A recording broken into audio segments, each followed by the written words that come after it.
Bill Gates hardly fought his way up from the gutter. Raised in a prosperous Seattle household, his mother was a homemaker who did charity work, his father a successful lawyer. But beneath the affluence and comfort of a perfect American family, a competitive spirit ran deep. I ended up spending the Memorial Day weekend with him out on his grandmother's house on Hood Canal. She turned everything into a game. It was a very, very, very competitive environment. One time was funny. I went to Bill's house, and he really wanted to show me his jigsaw puzzle that he was working on. And he really wanted to talk about how, like, he did this jigsaw puzzle in, like, 4 minutes. And, like, on the box, it says, if you're a genius, then you would do the jigsaw puzzle in, like, 7. And he was into it. He's like... And he badly needed a shower that day.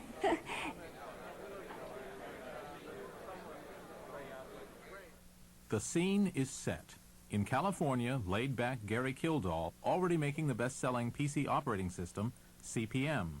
In Seattle, Bill Gates, maker of BASIC, the best-selling PC language, but always prepared to seize an opportunity. So IBM had to choose one of these guys to write the operating system for its new personal computer. One would hit the jackpot. The other would be forgotten, a footnote in the history of the personal computer. And it all starts with a telephone call to an 8th-floor office in that building, the headquarters of Microsoft, in 1980. At about noon, I guess, I called Bill Gates on Monday and said I would like to come out and talk to him about his products. Bill said, well, how's next week? And they said, we're on an airplane, we're leaving in an hour, we'd like to be there tomorrow. Well, hallelujah, right on.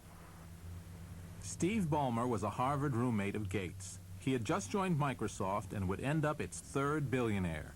Back then, he was the only guy in the company with business training. Both Ballmer and Gates instantly saw the importance of the IBM visit.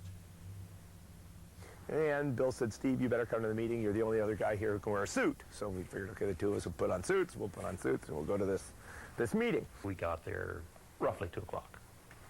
And we were waiting in the front, and this young fellow came out to take us back to Mr. Gates' office. I thought he was the office boy. And of course, it was Bill. He was quite decisive. We popped out the non-disclosure agreement, the letter that said that he wouldn't tell anybody we were there and that we wouldn't hear any secrets and so forth. He signed it immediately. IBM didn't make it easy. You had to sign all these funny agreements that sort of said IBM could do whatever they wanted, whenever they wanted, and use your secrets however they felt. But so it took a little bit of faith. Jack Sams was looking for a package from Microsoft containing both the BASIC computer language and an operating system. But IBM hadn't. So Bill, right there with them in the room, called Gary Kildall, Digital Research, said, Gary, I'm sending some guys down. They're going to be on the phone. Treat them right. They're important guys. The men from IBM came to this Victorian house in Pacific Grove, California, headquarters of Digital Research, headed by Gary and Dorothy Kildall. Just imagine what it's like having IBM come to visit. It's like having the Queen drop by for tea. It's like having the Pope come by looking for advice. It's like a visit from God himself. And what did Gary and Dorothy do? They sent them away. Gary had some other plans, and so he said, well, Dorothy will see you. And so we went down, the 3 of us.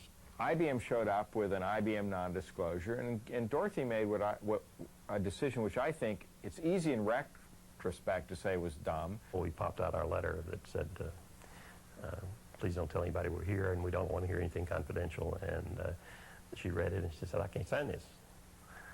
She did what her job was. She got the lawyer to look at the non-disclosure. The lawyer, Jerry Davis, who's still in Monterey, threw up on this non-disclosure. It was uncomfortable for IBM. They weren't used to waiting, and it was an unfortunate situation. Here you are in a tiny Victorian house that's overrun with people and chaotic. And so we spent the whole day in Pacific Grove debating with them and with our attorneys and her attorneys and everybody else about whether or not she could even talk to us about talking to us. And we left. This is the moment Digital Research dropped the ball. IBM, distinctly unimpressed with their reception, went back to Microsoft. Bill Gates isn't the man to give a rival a second chance. He saw the opportunity of a lifetime. Digital Research didn't seize that, and we knew it was essential. If somebody didn't do it, the project was going to fall apart. So we just got carried away and said, look, we can't afford to lose the language business. That was the initial thought. We can't afford to have IBM not go forward. This is the most exciting thing that's going to happen in PCs. And we just told IBM, look, we'll go get this operating system from the small local company. We'll take care of it. We'll fix it up. And you can still do a PC. Tim Patterson's operating system, which saved the deal with IBM, was, well, adapted from Gary Kildall's CP/M. In fact, the only obvious external difference is the floppy drive is labeled A in PC-DOS and C in CP/M. Some difference, and yet one generated billions in revenue and the other disappeared. As usual in the PC business, the prize didn't go to the inventor, but to the exploiter of the invention. In this case, that wasn't Gary Kildall. It wasn't even Tim Patterson. There was still one problem. Tim Patterson worked for Seattle Computer Products, or SCP. They still owned the rights to QDOS, rights that Microsoft had to have. But then we went back and said to them, look, you know, we want to buy this thing. And SCP was, like most little companies, they, you know, always needed cash, and so that was when they went into the negotiation. And so ended up working out a deal to buy the operating system from him for whatever usage we wanted for $50,000. Hey, let's pause there to savor an historic moment. For whatever usage we wanted for $50,000. It had to be the deal of the century, if not the millennium. It was certainly the deal that made Bill Gates and Paul Allen multi-billionaires and allowed Paul Allen to buy toys like these, his own NBA basketball team and arena. Microsoft bought outright for $50,000 the operating system they needed, and they turned around and licensed it to the world for up to $50 per PC. This building right here is where the IBM PC was developed. Here, the nerds from Seattle joined forces with the suits of corporate America, and in that first honeymoon year, they pulled off a fantastic achievement. After we got a package in the mail from the people down in Florida. As August 1981 approached, the deadline for the launch of the IBM Acorn, the PC industry held its breath. Supposedly, this is a moment of PC history. IBM secrecy had codenamed the PC the Floridian Project. Everyone in the PC business knew IBM would change their world forever. They also knew that if their software was on the IBM PC, they would make fortunes. Note that the attached information is not to be disclosed prior to any public announcement. After years of thinking big, today IBM came up with something small. Computer. Big Blue is looking for a slice of Apple's market share. IBM like bits and bytes mean nothing. Try this work.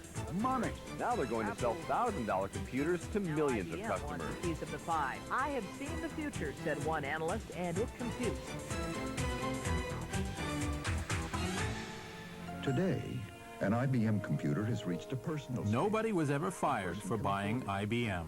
Now companies could put PCs with a name they trusted on desks from Wall's End to Wall Street. What IBM said was. For all the hype, the IBM PC wasn't much better than what came before. So while the IBM name could create immense demand, it took a killer application to sustain it. The killer app for the IBM PC was yet another spreadsheet. Based on VisiCalc, but called Lotus 123, its creators were the first of many to get rich of 500,000 computers by 1984. In those 3 years, they sold 2 million. Yeah! Euphoric, I guess is the right word. Everybody was believed that they were not going to, at that point, 2 million or 3 million, you know, they were now thinking in terms of 100 million. I mean, they were probably off the scale in the other direction. What did all this mean to Bill Gates, whose operating system, DOS, was at the heart of every IBM PC sold? Initially, not much because of the deal with IBM, but it did give him a vital bridgehead to other players in the PC marketplace, which meant trouble in the long run for Big Blue.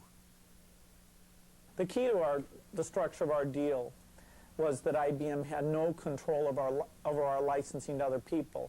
And the lesson of the computer industry in mainframes was that over time people built compatible machines or clones, whatever term you want to use. And so really the primary upside on the deal we have with IBM, because they had a fixed fee We got about $80,000, and we got some other money for some special work we did, but no royalty from them. And that's the DOS-in BASIC as well. And so we were hoping a lot of other people would come along and do compatible machines. There were other PCs that were sort of like the IBM PC, kind of like it, but IBM now had 50% was IBM PCs.